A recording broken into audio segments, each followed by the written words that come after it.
मर्द बिना ससुराल। शिवा अपने घर का इकलौता मर्द था जिसने अपने घर को संभाला हुआ था।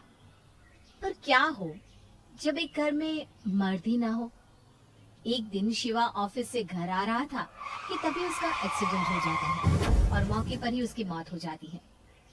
शिवा की मौत को 1 महीना हो चुका था, पर अब तक शिवा का परिवार इस सदमे से बाहर नहीं निकल पाया था। ऐसे ही एक दिन, शिवा बेटा, तू हमें छोड़कर क्यों चला गया? तू जानता नहीं तेरे जाने के बाद इस घर की औरतों का एक एक दिन गुजार पाना कितना मुश्किल हो रहा है। माँ जी बस कीजिए, अब शिकायत करने का कोई फायदा नहीं। चलिए खाना खा लीजिए, रात काफी हो गई है। अच्छा बहू, तूने मेरी पोती पायल को खाना तो खिला दिया ना? और कविता अब तक घर नहीं आई क्या? कविता दीदी ऑफिस से घर आ चुकी हैं। वो बस फ्रेश हो रही है और मैंने पायल को सुला दिया है। अब घर की औरतें घर का दरवाजा बंद करके एक साथ खाना खाती हैं और अपने दुखों को बांटती हैं। माँ जी, मुझे पायल की चिंता होती है। वो हमेशा अपने पापा के बारे में मुझसे पूछती है। अब मैं उसे कैसे समझाऊं कि उसके पापा इस दुनिया में नहीं रहे। बहू, मेरी मान तो पायल को हॉस्टल भेज दे। शिवा भी तो यही चाहता था कि हमारी पायल हॉस्टल में अच्छे से पढ़ाई करे, उसका भविष्य बन सके। और तू तो जानती है ना, इस घर में मर्द नहीं है और बिना मर्द के घर चल पाना बहुत मुश्किल होता है। आप बिल्कुल सही कह रही हैं माँ जी। पायल का ये साल खत्म होते ही मैं उसे हॉस्टल भेज दूंगी। अब समय के साथ पूजा का परिवार खुद को संभालने की कोशिश कर रहा था। तभी एक दिन अचानक से जब कविता ऑफिस से घर आ रही होती है तो कुछ गुंडे उसके पीछे पड़ जाते हैं। मैडम, अकेली अकेली कहाँ जा रही हो? हमें भी अपने साथ ले चलो। ये क्या बदतमीजी है, छोड़ो मेरा रास्ता। अरे मैडम, रास्ता छोड़ने के लिए थोड़ी ना रास्ता घिरा है। क्या दोस्तों? अब वो गुंडे कविता को परेशान करने लगते हैं। कविता जैसे तैसे करके अपनी जान बचाकर वहां से भागती है और घबराई हुई घर आती है। कविता को इतना डरा सहमा देखकर पूजा और कमला भी डर जाती हैं और कहती हैं, क्या हुआ कविता, तुम इतनी डरी हुई क्यों हो? सब ठीक तो है ना? माँ भाभी, मेरे पीछे कुछ गुंडे लग गए थे। बड़ी मुश्किल से मैं अपनी जान बचा कर आई हूँ। इसी बात का मुझे डर था, इसीलिए तो कहती हूँ तुझे कि अंधेरा होने से पहले घर आ जाया कर। मेरी मान तो ये काम ही छोड़ दे। पहले तुझे लेट होता था तो शिवाली आता था, अब तो इस घर में हम औरतों के अलावा कोई नहीं है।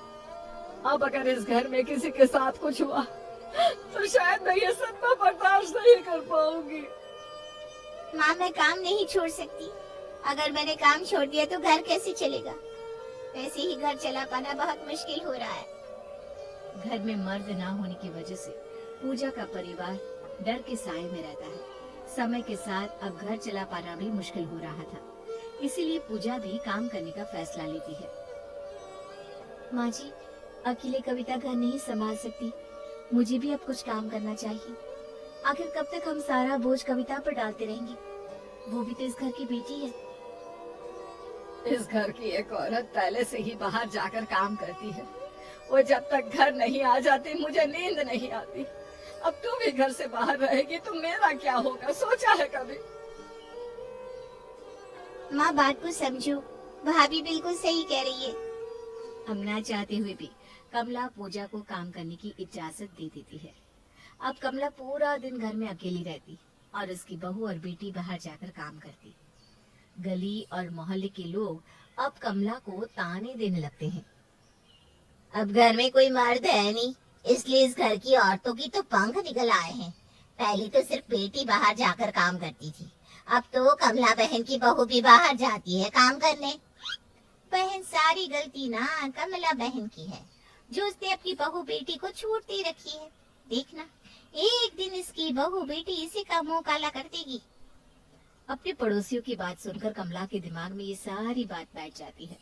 अब रात में जैसे ही पूजा और कविता घर आती है, कमला उन दोनों को काम छोड़ने को कहती है। कल से तुम दोनों कहीं नहीं जाओगी। बाहर की दुनिया सही नहीं है। जितना घर में रहोगी उतना ही अच्छा होगा। माँ जी, हम आपकी परेशानी समझते हैं। एक बार आप भी ठंडे दिमाग से सोचिए, बिना मर्द के घर नहीं चल सकता। मुझे कुछ नहीं पता, बस मेरा बेटा मरने से पहले हमारे लिए बहुत कुछ करके गया है। अगर तुम दोनों काम ना भी करो तो भी हम बैठ कर खा सकते हैं।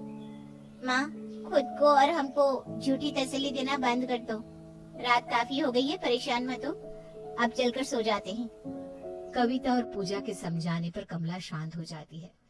अब वे लोग आराम से सो रहे होते हैं और उसी रात अचानक से घर में कुछ गिरने की आवाज आती है, जिस वजह से पूजा की आंख खुल जाती है। और वो जब अपने कमरे से बाहर निकलती है तो देखती है कि उनके घर में कुछ चोर घुसे हुए हैं। माँ जी, कविता जल्दी उठो, घर में चोर घुसा है। ए चुप कर, अगर शोर मचाया तो यहीं तेरी गर्दन काट दूंगा, समझे? चोर की धमकी सुनकर पूजा डर जाती है और जब तक कमला और कविता बाहर आती है, चोर चोरी करके भाग जाता है। अब इसी तरह से कुछ दिन बीत जाते हैं और आसपास के पड़ोस के लोगों की नजरें अब कविता पर आ जाती है। ऐसे ही एक दिन, देखो कमला बहन, तुम्हारे घर में एक भी मर्द नहीं है और तुम्हारी जवान बेटी घर में बैठी है। तुम्हें नहीं लगता कि तुम्हें अपनी बेटी की शादी कर देनी चाहिए? बिना मर्दों के घर चलाना बहुत मुश्किल होता है। कब कौन सी घटना घट जाए क्या पता। तुम बिल्कुल सही कह रही हो बहन। कमला अपने मोहल्ले की औरतों की बात सुनकर अपनी बेटी कविता के लिए रिश्ते देखती है, पर कविता सभी के लिए मना कर देती है और आखिर में अपनी माँ से कहती है, माँ, मैं आप लोगों को अकेला छोड़कर नहीं जा सकती और मैं एक लड़की से प्यार करती हूँ। अगर ऐसी बात थी तो तुमने हमें पहले क्यों नहीं बताया कविता? क्योंकि मैं डरती थी भाभी, मेरी जाने के बाद आप सबका क्या होगा। कविता, बेटी का असली घर उसका ससुराल होता है, ना कि मायका। एक दिन तो तुम्हें हमें छोड़कर जाना ही होगा, इसलिए तुम जिससे प्यार करती हो, हम तुम्हारी शादी उसी से करवाएंगे। तुम कल उस लड़के को घर ले आना। कविता सूरज नाम के लड़के से प्यार करती थी, जो कि काफी अच्छा और समझदार था। अब अगले दिन जब सूरज कविता के घर वालों से मिलता है तो उसे एहसास होता है कि वो लोग कितने खौफ में जी रहे हैं। इसलिए सूरज कविता के घर वालों से कहता है, भाभी जी, आंटी जी, मैं बहुत छोटा था जब मेरे माता पिता की मौत हो गई। उनके गुजर जाने के बाद मेरी चाची ने मुझे पाला, पर हाल ही में मेरी चाची की भी मौत हो गई। मेरा इस दुनिया में कोई नहीं है और आप लोगों को भी एक बेटी की जरूरत है। इसलिए मैंने फैसला किया है कि शादी के बाद आप सब हमारे साथ रहेंगे। सूरज की ये बातें सुनकर कमला को अपनी बेटी शिवा की याद आ जाती है और उसकी आंखें भर आती है। बहुत जल्द कविता की शादी हो जाती है और शादी के बाद सूरज ही कविता के घर वालों की देखभाल करता है। इस वीडियो को लाइक करें, हमारे चैनल को सब्सक्राइब कर बेल आइकन जरूर प्रेस करें।